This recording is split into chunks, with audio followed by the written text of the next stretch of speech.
Vamos a hablar de utilidades. ¿A quiénes les toca? Utilidades. Ese extra que genera la empresa donde uno trabaja, ¿no? Un año bueno genera un superávit que tiene que repartirse entre los trabajadores de la empresa. ¿Pero a qué trabajadores?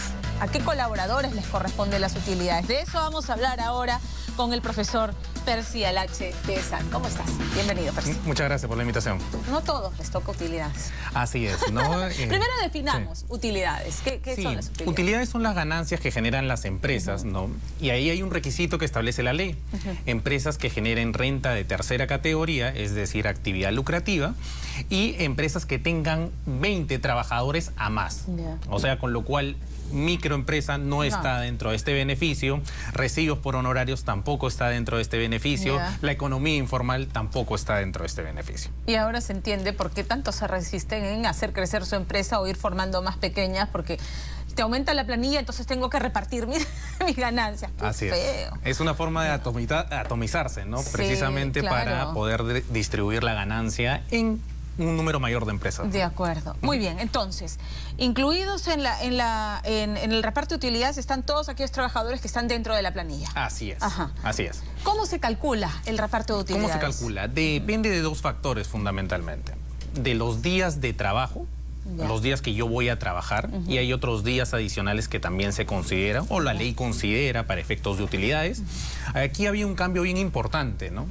Porque los días de descanso también se consideran para efectos de utilidades. Es importante. ¿Y los días de vacaciones? Descanso médico. Los días de vacaciones no. No se consideran ni vacaciones, los fines de semana, los días de descanso. Tampoco, solo se considera descanso médico. Solo descanso médico. Descanso médico y aquellos que hayan sido producto de un accidente de trabajo o enfermedad profesional. El cambio más importante en los últimos meses ha sido que los días de licencia pre y postnatal también se consideran para el cálculo de utilidades. La ley no ha dicho nada sobre la licencia por paternidad, pero entiendo que en unos meses esto podría ser regularizado. Por justicia, si a las mujeres se les reconoce, a los padres también, porque son padres, pues. También me parece muy bien. Correcto. Ese es un primer factor. El otro factor es las remuneraciones que yo percibo en el año. ¿No? Y ahí sí nos pueden ayudar de repente con un ejemplo. A ver, podemos poner el ejemplo. Es la siguiente. A ver. Ahí está. Fíjense.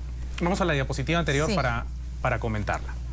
A ver, en esa diapositiva ustedes pueden ver tanto que el 50% depende de los días que yo he trabajado y el otro 50% depende de las remuneraciones que yo he percibido. Ahora, las utilidades cambian dependiendo del tipo de empresa. ¿Por qué? Porque, por ejemplo, vemos ahí que las empresas pesqueras, las empresas de telecomunicaciones, las empresas industriales reparten el 10%. Entre su planilla. Entre su planilla. ¿Que incluye a la plana mayor o no? A todos los trabajadores que estén indeterminado, plazo fijo, tiempo parcial, trabajadores extranjeros. Del total de las ganancias se reparte de ese total 10%, en materia de utilidades entre todos los trabajadores en planilla. Así es, ¿no? Y en empresas mineras y en empresas de comercio, el porcentaje es el 8%. Y en empresas de servicios varios, ya no interesa aquí el rubro, es el 5%. Es lo mínimo. ¿Esta distinción por qué? ¿De qué depende? Eso lo hace la ley. La ley. Eso está marcado en una ley que es el decreto legislativo 892, que ha pauteado este tarifario. Ahora vamos al segundo... la segunda lámina, por favor. Ahí Fíjense está el ustedes. cálculo. Ahí hay un ejemplo muy concreto. Esta empresa es una empresa de comercio que reparte el 8%. Hasta ahí todos claros. La utilidad a repartir que ha generado esa empresa ha sido alrededor de 350.000 soles. Es una empresa que tiene 150 trabajadores. En la letra D dice... es los días efectivamente trabajados por todos los trabajadores. ¿Qué quiere decir? Voy a sumar, en una bolsa voy a poner todos los días que han trabajado todos mis trabajadores en el año. Que en este caso se prorratea individualmente, entonces. Es que primero se hace un cálculo global de empresa y luego ya se aterriza de manera individual. En caso individual, Entonces, siguiendo con el caso con el cálculo global. Entonces, tengo este primer factor que sumo todos los días. En una bolsa, todos los días que han trabajado todos los trabajadores de la compañía. El segundo factor es sumar todas las remuneraciones que ha percibido el personal en planilla, que ahí en ese caso son alrededor de 5.400.000. Sí. ¿Ok? Pero vemos ahí que las utilidades a repartir, ¿no? De 50% corresponden a los días que yo trabajé y el otro 50% a las remuneraciones. Se divide así, ¿Okay? 50% de lo que me toca viene de cuántos días yo trabajé y se hace el prorrateo, y el otro 50% en virtud de mi...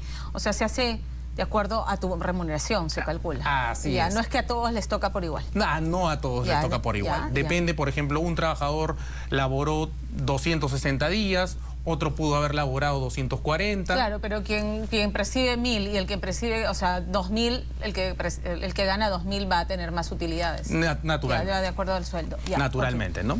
Entonces, y ya luego que hice ese cálculo general, ya tengo la bolsa de días, ya tengo la bolsa de remuneraciones, ya voy personalizando. Claro. Ya voy personalizando y luego ya ese cálculo lo proyecto en función de los días que el trabajador asistió y en función a la remuneración que percibe. Eso es el cálculo, digamos, más sencillo. De acuerdo. Ahora pasamos a la siguiente diapositiva. Vamos con la siguiente, por favor. Hay un tope. Hay un tope que son los 18 sueldos, ¿no? ¿Cuál es el promedio que se entrega en el Perú actualmente? Eso es importante saberlo. Pues porque si hubo mucha ganancia, las empresas mineras en los mejores años de exportación a China ganaban un montón. Entonces podría tocarles en ese prorrateo más de 18 sueldos y es hasta 18. Así es. Así es, ¿no? La ley te exige hasta 18, ¿no? El promedio en el Perú hoy, vista la economía un poco contraída, es entre 1 a 3 sueldos. Hay otras empresas que le ha ido mejor, que va entre 5 a 6 sueldos. Bueno, pero, igual pero es importante. Es importante, claro. Es importante. Por eso es que, digamos, muchas entidades financieras buscan colocar sus productos con los trabajadores para que puedan tener un mecanismo de ahorro, prepagar deudas, ¿no? Invertir de revés. Hacer un uso inteligente de esas utilidades. Totalmente, ¿no? Es muy importante. Entonces el tope es hasta 18 sueldos, así la empresa haya ganado millones. No más de 18 sueldos. ¿Cuándo se paga? Muy importante, porque va vinculada al pago de la declaración jurada del impuesto a la renta que hacen las compañías, que precisamente se da en marzo hasta inicios de abril, y la ley te da hasta 30 días más para pagar utilidades. El intervalo es a partir de quincena de marzo hasta mediados de mayo tienen las empresas para pagar utilidades. ¿Puede una empresa maquillar sus estados financieros para decirle a sus trabajadores, uy, este año nos fue muy mal, no hay utilidades, no repartimos? No es lo ideal. No es lo ideal porque las autoridades, sobre todo la SUNAT, persigue mucho, fiscaliza mucho ese tipo de desviaciones, ¿no? O la forma más elegante es crear diversas empresas que finalmente no tienen autonomía o son empresas cascarón, ¿no? Pero que finalmente, o ya sea la SUNAT o ya sean los mismos trabajadores afectados, o ha habido casos que sindicatos también se han dado cuenta de que simplemente se han creado estas empresas para repartir utilidades, han denunciado estos hechos, ¿no? Ya sea a través de demandas judiciales, ¿no? De acuerdo. Muy bien, finalmente, ¿qué detalles debe tener la constancia de liquidación de utilidades? Sí, es muy importante. Esa es la última diapositiva, por favor, chicos, el último cuadro. Ahí estamos, los derechos del trabajador, eso ya lo hemos... Esas son las multas, también es importante bueno, sí, importante. Habíamos estado hablando, para quien no pague a tiempo, que simplemente se haga el loco y no pague utilidades. Exacto, las multas van entre 5.600 soles hasta 94.500 soles, que son empresas de más de 1.000 trabajadores, ¿no? Y otro riesgo también es que los trabajadores que sientan que no ha habido un buen cálculo de las utilidades, o me han pagado de menos, o yo sé que la empresa ha tenido muchas ganancias, no pueden ir al Poder Judicial a pedir esta evaluación digamos, de los estados financieros. La última es sobre los detalles que debe tener la constancia de liquidación de utilidades. Si lo pueden poner el último... Sí. Bueno, no, esta la tenemos... A ver, explícanos el detalle porque lo tengo aquí en mi pantalla. Sí, muy importante que cada vez que existen utilidades, se da una especie de recibo que se llama liquidación de utilidades.